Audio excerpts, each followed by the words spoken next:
अस्सलाम वालेकुम दोस्तों, अपनी नेक्स्ट वीडियो के साथ आपको वेलकम करता हूं अपने इस चैनल में। उम्मीद है सब खैरियत से होंगे। तो चलते हैं आज की अपनी अहम न्यूज़ और इन्फॉर्मेशन की जानब। सबसे पहले तो बात करेंगे कि स्पेन रेजिडेंसी कार्ड रखने वालों के लिए अहम खबर है, काफ़ी अहम इन्फॉर्मेशन जो आप लोगों के साथ शेयर करूंगा। नई अपडेट्स हैं अक्सर खैरिया की तरफ से कि कौन से अब डिमांड और क्या चीज़ ज़्यादा फोकस की जा रही है, इस पे आपको आगाह करूंगा। उसके बाद कारोबार के जरिए लीगल होने का नया कानून जो है, जिससे काफ़ी लोगों ने फ़ायदा उठाया, वो आप लोगों के साथ शेयर करूंगा। उसके बाद स्पेन और इंग्लैंड के जो तल्लकात है वो ख़राबी की तरफ हैं, इस पे नई अपडेट बड़ी सामने आई है, वो आप लोगों के साथ शेयर करूंगा। स्पेन नेशनल पुलिस ने एक नई वार्निंग जारी की है जो लाजमी तौर पे जानिएगा ताकि आप महफूज रह सकें। काफ़ी अहम अपडेट है और बहुत सारे लोग जो है इसको ना जानने की वजह से नुकसान उठा चुके हैं। इस पे नेशनल पुलिस ने काफ़ी अहम डिटेल जो है वो जारी की है। तो सबसे पहले तो आपको ये बताता चलूं कि आज जो लिंक मैं आप लोगों के साथ शेयर कर रहा हूँ वो कर रहा हूँ कारोबार के जरिए लीगल होने का जो कानून है, इसका लिंक आपको मिलेगा। स्पेन और इंग्लैंड के खराब होते तलकात, इसका लिंक आपको मिलेगा। और स्पेन नेशनल पुलिस की जो वार्निंग है, इसका लिंक भी आपको नीचे बिल तरतीब 1 2 3 मिल जाएगा। आप खुद भी इन तमाम न्यूज को क्लिक करके रीड कर सकेंगे। जो ताज़ा तरीन अपडेट है स्पेन रेजिडेंसी से रिलेटेड, वो आप लोगों के साथ शेयर करूंगा। अक्सर खीरिया ने काफ़ी चीज़ें जो है वो बरीक बीनी के जरिए देखना शुरू की हैं। उसमें क्या चीज़ें देखी जा रही हैं, चंद एक चीज़ें ऐसी हैं जो कि लाइलमी की वजह से या केयरलेस की वजह से कुछ लोगों ने नुकसान उठाया। मैं कई मरतबा अपनी वीडियो में ये बात कर चुका हूँ कि रेजिडेंसी कार्ड जो है वो जैसे जैसे पुराना होता है वैसे वैसे उसका रिस्क कम होता जाता है, जैसे जैसे नया होता है उसका रिस्क जो है वो 100% होता है। मतलब उसका क्या है, मैं डिटेल में समझाता हूँ, शायद आपको इस तरह समझ ना आई हो।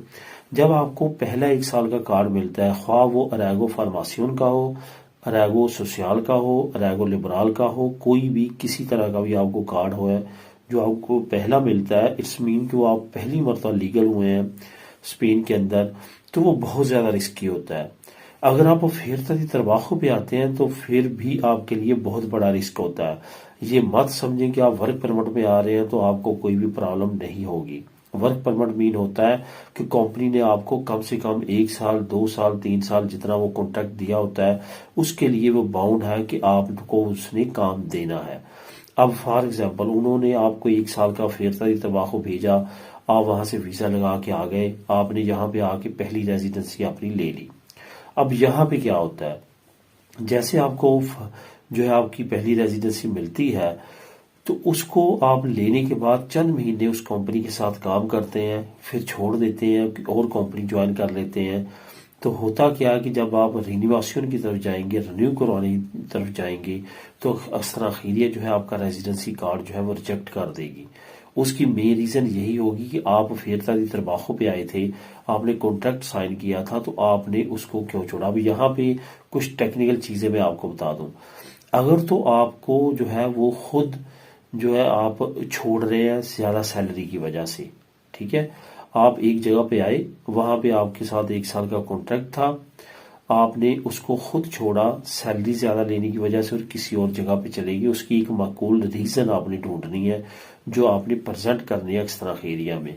अगर आपको खैफी ने निकाला है, अगर वो आपको निकाल देता है तो उसमें भी आपका वाहा वॉलंटारिया नहीं होना चाहिए, बल्कि आपको इम्प्रेस नहीं, ये खैफी ने निकालना है, आपका जो ऑनर है जिसने आपको बुलवाया उसने निकालना है, तो फिर भी आपके लिए जो है वो चांस होते हैं। बल्कि फिर आपको उसको वो आपको पारो का लेटर या इस तरह की और चीज देगा, बेशक आप नहीं लगवाएंगे लेकिन वो आपको इस तरह से शो करेगा कि अब उसके पास काम नहीं है।